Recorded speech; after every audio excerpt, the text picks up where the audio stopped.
Reading with your kids.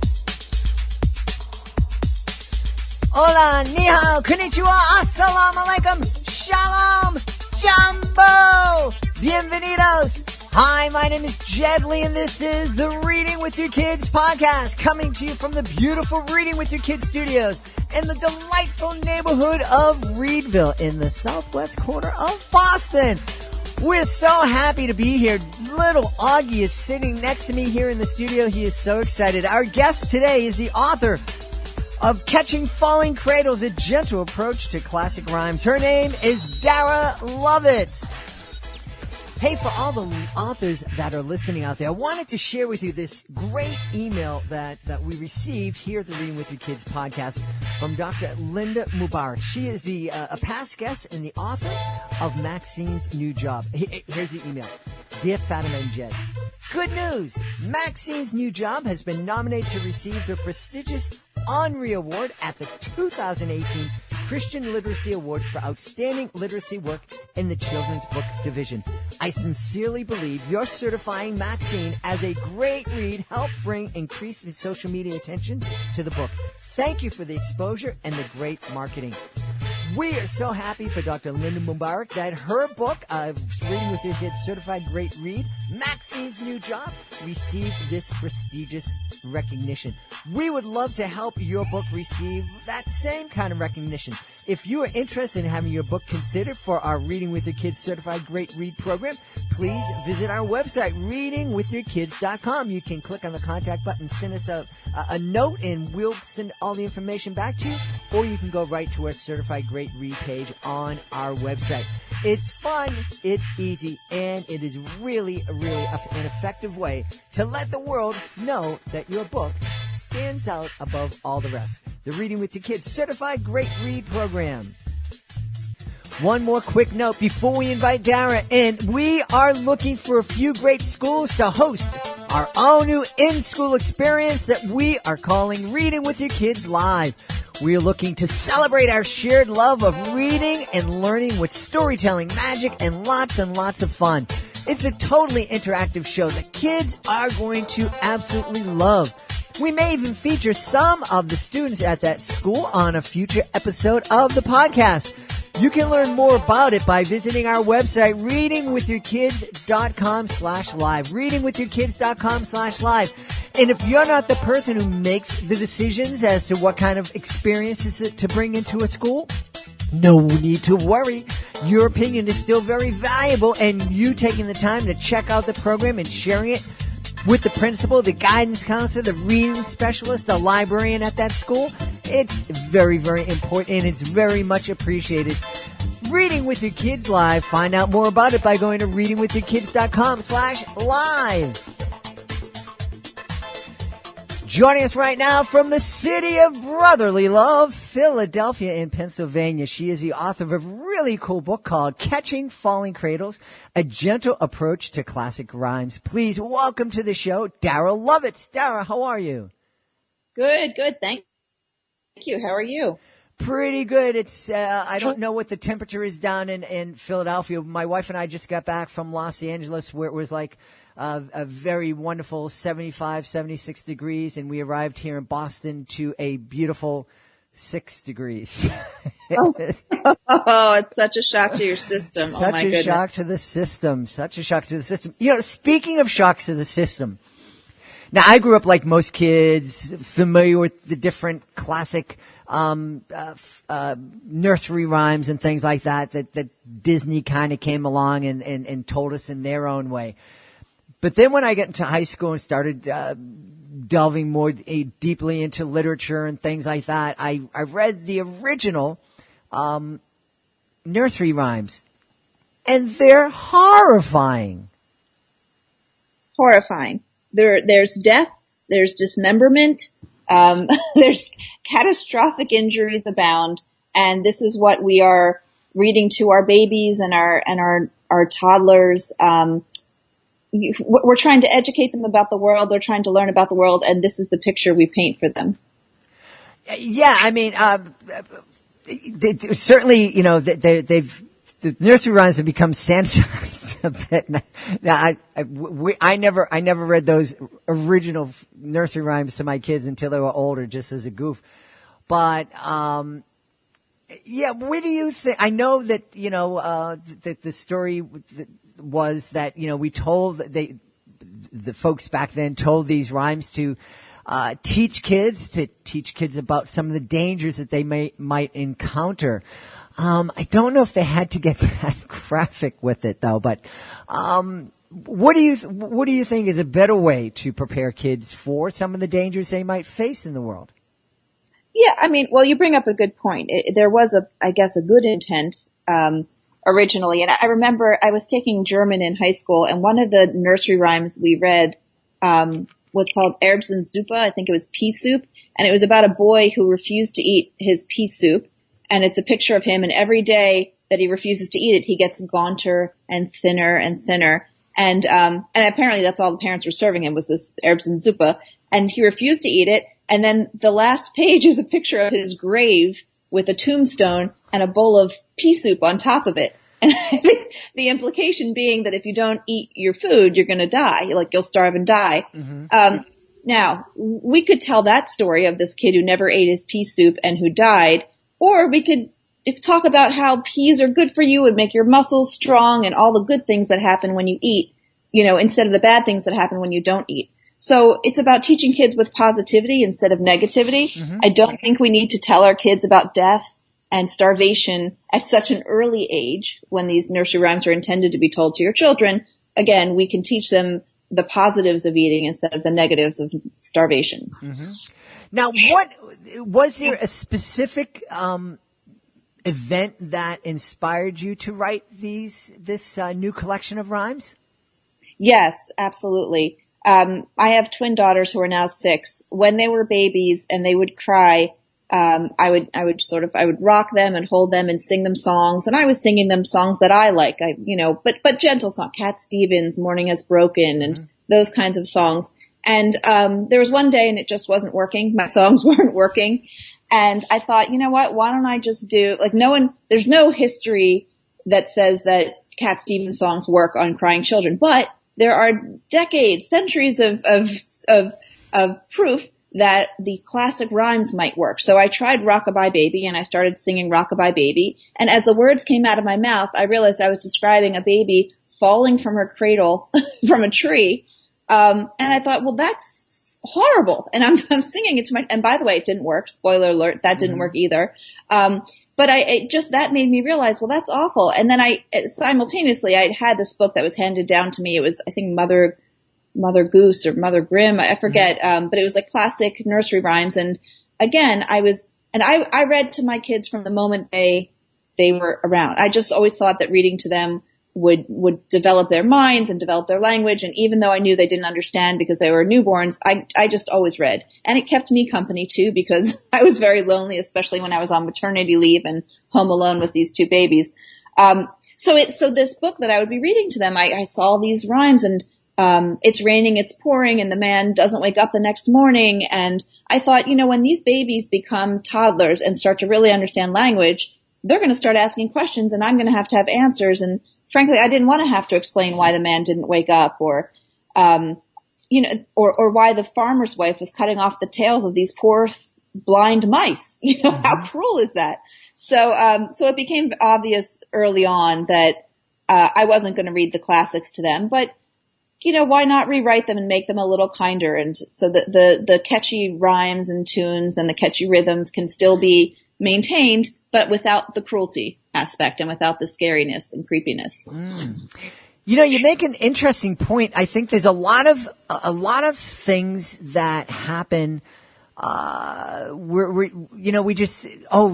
rhymes have always been there, and Rockabye Baby, and we don't think about the lyrics, and we don't think about the words, and the same is true with a lot of pop songs. I remember being with a group of kids, and a song came on, and these first and second graders were singing the lyrics to the song, and for some reason them singing it made me pay attention to what the lyrics were saying, and it was horrifying. I'm like, no, these kids shouldn't be saying these things at this time. It was obvious that you were very, very present with your kids and with everything that you're doing with your kids. Do you? Well, you're definitely different than I was as a parent. Do you think you're unique in that sense? I think I am a little more mindful of lyrics and language only because I like to write and I like poetry and I in my schooling, in academia and college, and I was always taught to interpret and to think about the language and I teach at the law school, and when I'm teaching case law, I'm always asking the kids to look at the judge's language when the opinion is written and look at the context. And so I'm always analyzing language, I think more so than the average person. And I know exactly what you're saying about pop songs. I find that most of the pop songs that have really catchy tunes and great rhythms and are played at camp for my kids. They're sometimes played in the aftercare program. My kids come home singing songs that I certainly didn't teach them or play for them at home. I'm shocked at the language, and I'm shocked that the caregivers who played it for them didn't think about that and didn't think about, having little kids say these kind of inappropriate things or age inappropriate things that 5-year-olds shouldn't be singing about, because the context is really more for young adults, and I would say, maybe sexual in nature or about dating or things that I don't want my kids exposed to at this age. Yeah. Powerful stuff. Can you share one of your rhymes with us to let us know, give us a sample? Sure. Well, so the original, it's raining, it's pouring. As you know, the gentleman doesn't wake up the next morning. I have, it's raining, it's pouring. My baby is snoring. I kissed her head when she went to bed, and I'll hug her in the morning. Cool. Very cool. Very cool. Now, what kind of reaction have you had from folks who've read Catching Falling Cradles? The reaction is, it sounds like it's of people who are of the same mindset as I, people who noticed at some point that the rhymes, the nursery rhymes, the classic rhymes that they were reading to their kids, or that older grandparents or elder caregivers were reading to their kids, were inappropriate in nature. The actual language was inappropriate, the substance was inappropriate, and they just avoided it. They decided, then we're just not going to have this literature in my house. So they expressed excitement that there was this alternative, so they could sort of keep the tradition of the rhythms and the tunes, but at least have something new and refreshingly positive and appropriate, age appropriate. So it seems to be people are excited about the nature of this concept and being able to, again, introduce nursery rhymes back into their households when they had decided at some point this is too violent for my kids. Yeah. It's interesting. I was aware someone gave us a collection of reworked nursery rhymes when my kids were younger, and I think they were reworked so that it wasn't male oriented. So it was more kind of, equal in terms of gender roles and things like that. Do you find that there's a history of, is this, the scary, terrifying, nursery rhymes, is this something that's found throughout all of the world and all different cultures, or are the European culture kind of unique in that? I actually don't know. I haven't done any research on that. That would be fascinating. I do think around the world, and just as nature as humans, we've sort of progressed in our attitudes about parenting, and about treating children respectfully and kindly, and not as employees or individuals to be used for our own profit, or just to be worked to the bone in the fields. I think we as a society, as in all cultures, have evolved in that sense. I think parenting has evolved. So I would imagine that the older stories are similarly violent in nature, but I actually have no idea. I didn't research anything beyond American nursery rhymes, and European based. And like I said, I remember from my German class that pea soup story. So yeah, I don't know. That would be a fascinating research to do. Yeah. Well, tell us about your website, Some Twin Site. Well, I actually have a full-time job, but I love writing, and another book that I wrote is called Twin Site, A Guide to Raising Emotionally Healthy Twins. And in it, I interviewed adult twins and found out from them what they liked and didn't like about growing up as a twin, what their parents did or didn't do. And it's basically an advice guide for parents of twins on how to be conscious of the experiences of twins as they grow up and what you as a parent can do to help them to not feel, for instance, constantly compared to their co-twin, and to not have to be codependent on the co-twin. And so it's about that. It's about raising healthy twins. And so I created this website called sometwinsite.com, which has some blog posts and a lot of information from the book and from the interviews I've done of adult twins. You remind me of a moment when my wife was carrying my daughter, and we had one ultrasound examination, and they said, "Oh, there's the baby," and wait a minute, is that another heartbeat? And I remember my wife and I had completely different reactions. I was like, "Yes, that would be cool." My wife was like, "No." Tell us a little bit about, because we also have one of my wife's best friends is the mom of triplets, and that was, and they're right now in college. That's a real struggle for them. But tell us just a little bit about the what it's like raising multiples.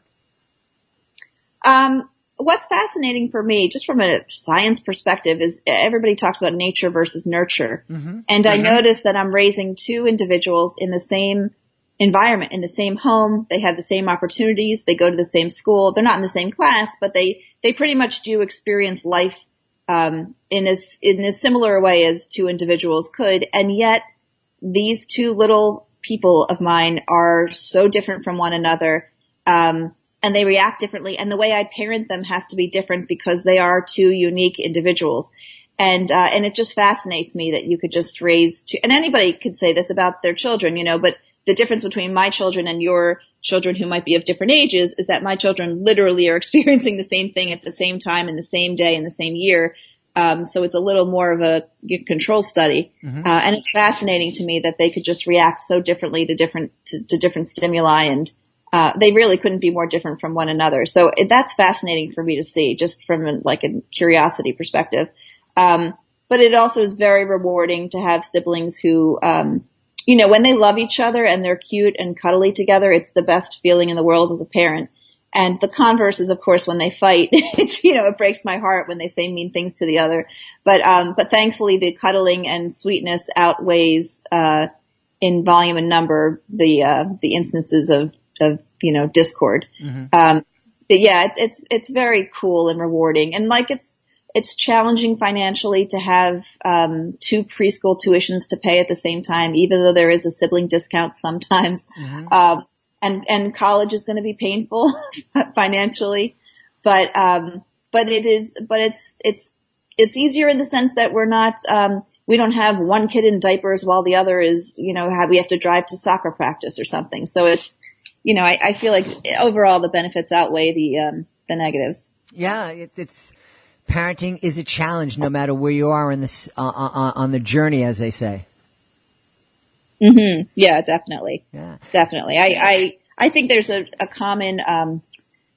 I had gone through something very difficult in my life once, and somebody said to me, "If you could go in a room and pick out you could drop your life off and pick up someone else's life with all their challenges and their blessings, would you do it?" And I think everybody would always answer no. Even though you have challenges and you have difficult times, you probably wouldn't trade it for anybody else's challenges or mm-hmm. blessings. Mm-hmm.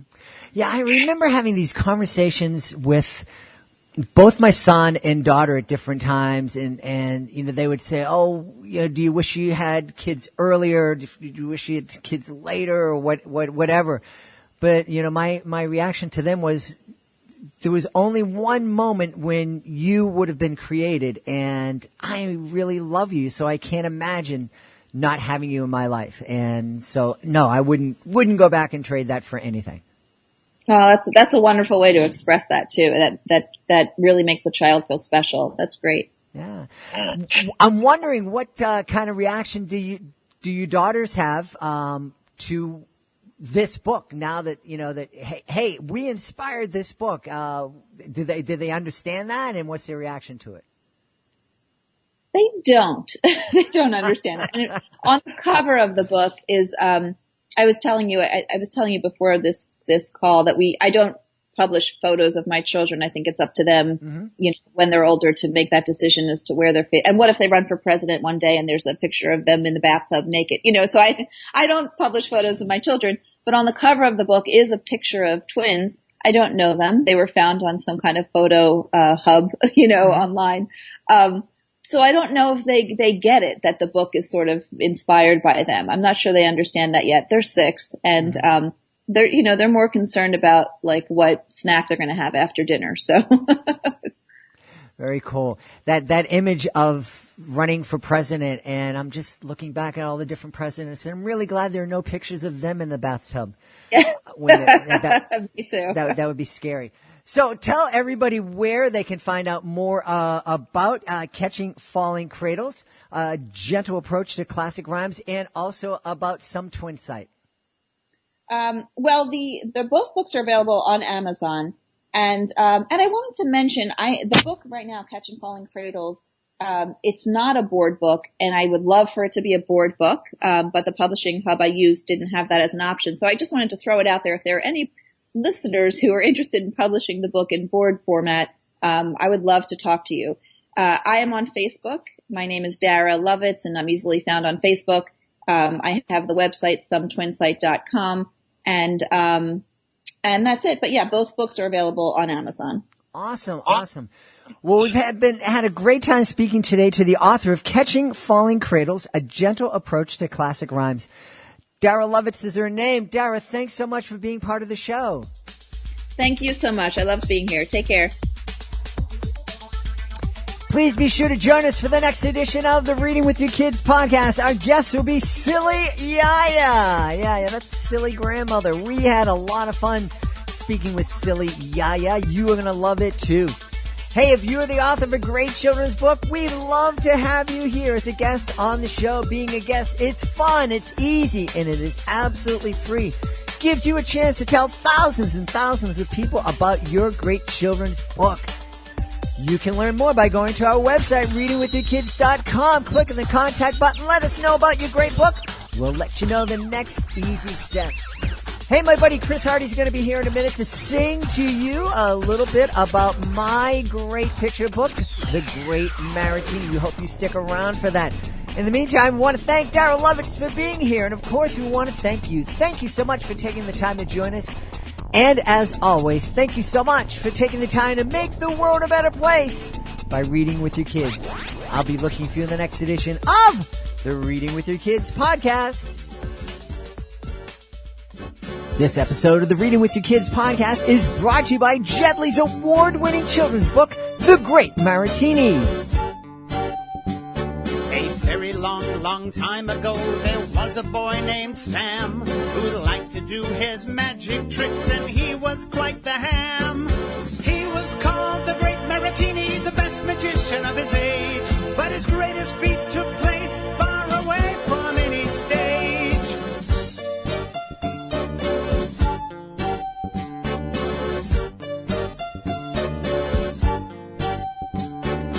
Every trick Sam tried to do would somehow come out wrong, but Sam just kept on going, and that's what made him strong.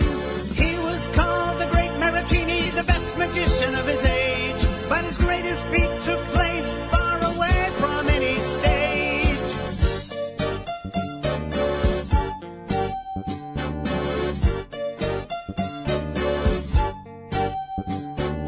One day as he traveled, he helped a stranger in need, and this was not a trick, oh no, but a magical good deed. He was called the Great Maritini, the best magician of his age, but his greatest feat took place far away from any stage. He was called the Great Maritini, the best magician